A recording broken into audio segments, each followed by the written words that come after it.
তারেক জিয়ার যেন ফাঁসি হয়, ফাঁসি ওখানে না আমাদের দেশে হবে, কারণ তারেক জিয়া তো এমনিতেই খুন করে গিয়ে ওখানে পালায় আছে।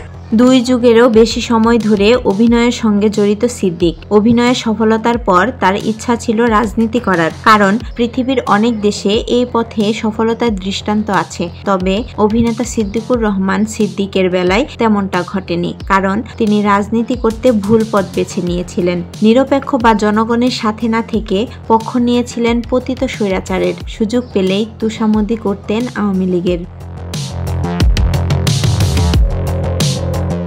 2018 সালের নির্বাচনে টাঙ্গাইল 1 আসন থেকে আওয়ামী লীগের মনোনয়ন প্রত্যাশী ছিলেন সিদ্দিক। বিশেষ করে ঢাকা 17 আসনের উপনির্বাচনে আওয়ামী লীগের মনোনয়ন ফর্ম কিনে সবার নজর কাড়েন তিনি।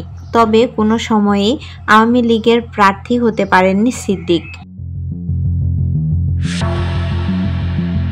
তোষামোদী পর্যায়ে থাকলে হয়তো তৈরি হতো না সিদ্দিকের বিরুদ্ধে জনরোষ।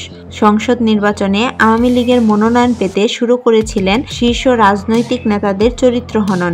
সভা সমাবেশে হিংসাত্মক বক্তব্য দিয়ে ফেনা তুলতেন মুখে।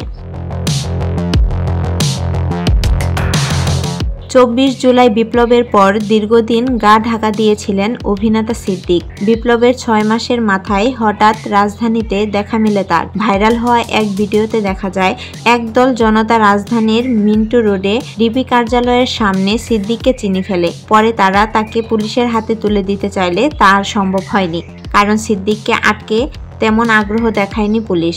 এমন অবস্থায় জনতার ক্ষোভ গিয়ে পড়ে।